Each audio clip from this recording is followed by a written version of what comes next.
Hello dear children,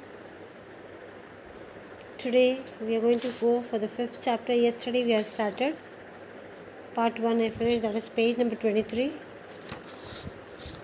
as well as 24. Today we will go for page number 25, that is the heating and the cooling of water. Figure 5.4, the heating and the cooling of water. See, when the boy has kept his, that is, you can see that plate near the sun, and the other one she has kept just that way. Now we will study in detail what it is. Let us perform an experiment to see that there is difference in the heating as well as cooling of land and water. We have to perform an experiment, the difference in heating as well as cooling of land as well as water. Take two pots of the same size. Just see over here, these both have taken the pots of two pots of the same size and fill them with the water equally. Both of them have filled the water in the pots equally. At sunrise, keep one of the pots inside the house. When sunrise there, keep one of the pot inside and the other one outside. See that it remains in the sun all the time, as it is shown in the figure 5.4.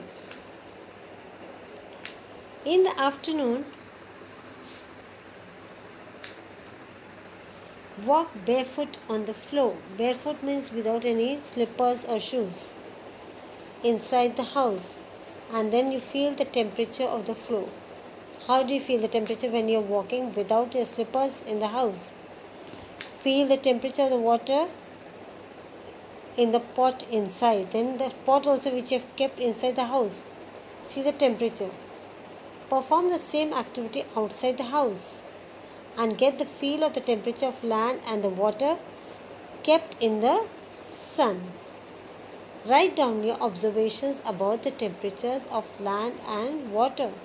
Now, same activity you have kept one more outside the house, and then you have to feel the temperature of the land without wearing your slippers or your shoes, as well as you have kept the water which is under the sun. And you have to write the observation, the pot which you have kept inside the house, as well as you are without the shoes or slippers, and one which is kept outside the house, that is near the sun. Do this again around 7 in the evening. Again you have to do the same thing in the evening, near about 7 o'clock. Note your observations again. Again you see that inside the house as well as outside the house. Now you can remove the pots.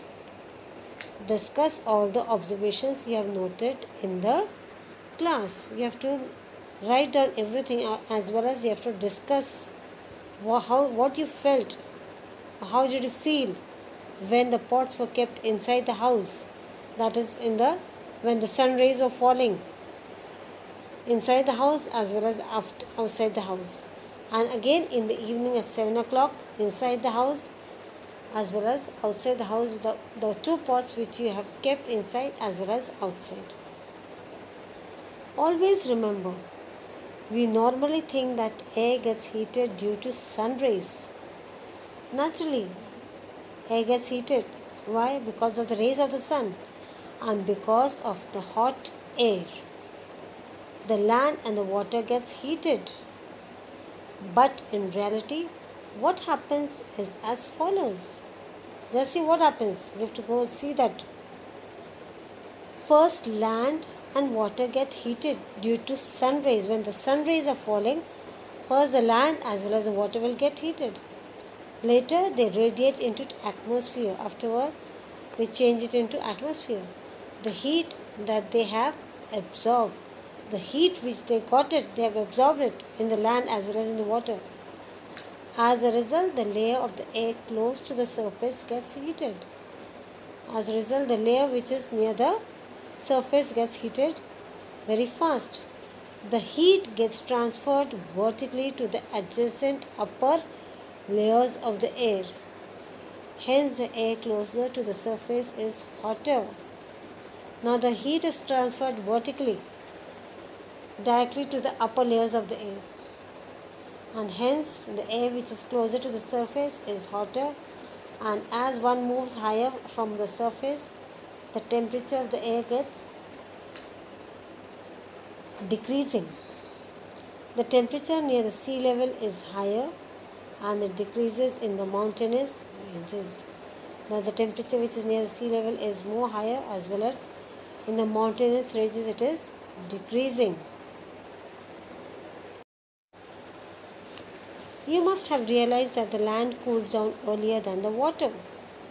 Naturally, the land cools down, but the water is hot only when the sun rays are falling, right? The water kept outside in the sun is still a little warm. Why? Because due to this, the difference in the heating and the cooling of land and the water. Why? Because the difference in the heating of as well as the cooling of land and water. The air above the land gets heated faster. The land which is above, or the air over the land gets heated very fast and also becomes very cool very fast. The air over the water gets heated slowly and also loses the heat in the slower manner. In the coastal areas as compared to continental areas, just see over here, in the coastal areas as compared to continental areas, the temperature of the air is lower during the day but warmer at night. On the other hand, contrary to this, the temperature of the air in the continental areas is higher during the daytime and lower at night. Yes, these 2 points are more important. You have to go through it. In the coastal areas, because of the heating of sea water, water vapor gets mixed up in the air. This water vapor holds the heat. This water vapor is holding the heat that is in the air. As a result, the air in the coastal area remains moist and warm. Conditions in the continental areas are the opposite. Now, the conditions in the continental areas are opposite. As water vapor is absent, no water vapor is there. The air remains dry over there. This leads to sharp differences in the day and the night temperature. This is leading to some differences in day and night temperatures. The difference in the maximum and the minimum temperatures of a day is called as diurnal or range of temperature. In short, the difference in the day and the night temperatures is less in the coastal areas and more in the continental areas. For example, you can say Mumbai temperatures are even, but at Nagpur they vary.